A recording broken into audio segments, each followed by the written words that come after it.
ఎన్నికలు రాబోతున్నాయి. ఈ 5 ఏళ్లలో వైసీపీ ప్రభుత్వ పనితీరు గురించి మీ కామెంట్ ఏంటి? ఈ ప్రభుత్వం దళితులను అయితే అన్యాయం చేసింది. దళితుల్ని అంతకుముందు దళితులు అంటే అందరికీ ఎస్సీ కార్పొరేషన్ కొన్ని నిధులు వస్తున్నాయి. ఇప్పుడైతే ఆ నిధులు కూడా ఏం లేవు. అసలు సప్లా నిధులు ఏంటంటే అందరికీ ట్రాక్టర్లు అయితే లోన్స్ అయితే కానీ విద్యార్థులు ఎస్సీలకి అందరూ పొలాలు కానీ మంచి సెట్ కానీ ఎస్సీ దూరంలో అయితేనే కొన్ని సదుపాయాలు ఆ గవర్నమెంట్లో అయితే మాకు అన్నీ బాగా జరిగింది. కానీ ఈ గవర్నమెంట్లో ఏమీ లేదు. నీళ్ళు ఈ గవర్నమెంట్ అయితే మాకు చంద్రబాబు నాయుడు కానీ వస్తే మళ్ళీ మా ముఖ్యమంత్రిగా అవి మాకు ఎంతో సంతోషకరం. అంటే ఏంటి సార్, తెలుగుదేశం పార్టీ యొక్క గెలుపుకి అనుకూలించే అంశాలు ఏమున్నాయి సార్ ఎలక్షన్స్?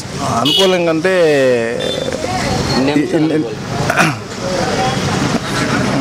ఏదో సార్ అయితే ఇకపోతే సోమిరెడ్డి సార్ క్యాంపెయిన్ చేస్తున్నారు. సార్ యొక్క విజయ అవకాశాలు ఎంతవరకు? విజయాలు 100% విజయాలు ఉన్నాయి. చంద్రమోహన్ రెడ్డి ఈసారి 25,000 మెజార్టీతో గెలుస్తాడు ఈసారి ఈ సర్వేపల్లి మీద. మంత్రి ఈసారి కన్ఫామ్ మంత్రి. Okay sir, thank you. చెప్పండి సార్, త్వరలోనే ఎన్నికలు రాబోతున్నాయి. ఈ 5 ఏళ్లలో వైసీపీ ప్రభుత్వ పనితీరు గురించి మీ కామెంట్ ఏంటి? వైసీపీ గవర్నమెంట్ అనేది రౌడీ రాజకీయం అనేది ప్రతి ఒక్క పేద బలహీన వర్గ ప్రతి ఒక్కరికి అర్థమవుతుంది. టీడీపీలో ఉన్నప్పుడు ప్రభుత్వం ఉన్నప్పుడు రౌడీ రాజకీయం అనేది ఎప్పుడు చేయలేదు.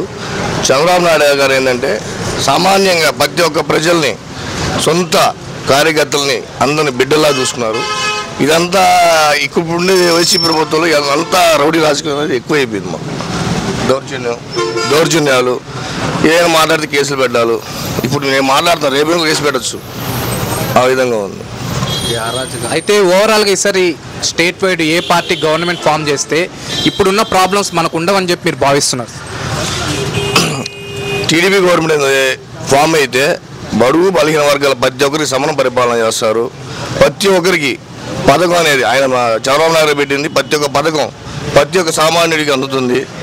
ప్రతి ఒక్కరికి మంచి చేసే ఆలోచన ఒక చంద్రబాబు నాయుడు, ఒక విజన్ ఉన్న మనిషి, ఒక క్రమశిక్షణ అనేది కార్యకర్తలు కానీ నాయకులు కానీ నేర్పించే వ్యక్తి అతను. దానివల్ల ఏంటంటే ప్రతి ఒక్కరు ఆయన పరిపాలనలోనే బాగుంటుంది. బాగుంది కూడా రాబోయే కాలం కూడా ఆయన వస్తారని ఖచ్చితంగా అనుకుంటున్నాం. వస్తారు కూడా. ఈసారి కూడా మన ఆంధ్ర రాష్ట్రం బాగుపడుతుంది అని కోరుకుంటున్నాం. Thank you. త్వరలోనే ఎలక్షన్స్ రాబోతున్నాయి. గడిచిన 5 ఏళ్లలో వైసీపీ రూలింగ్కి సంబంధించి మీ కామెంట్?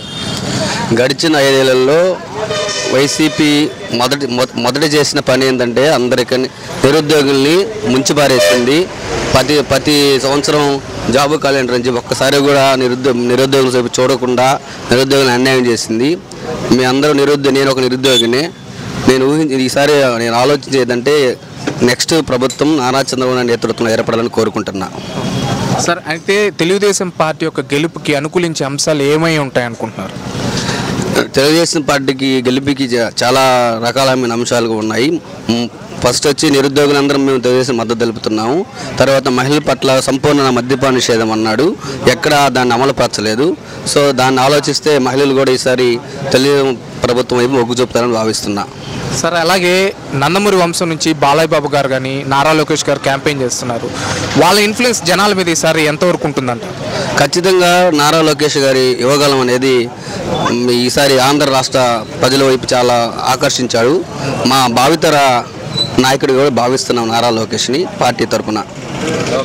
ఓకేనా? Thank you.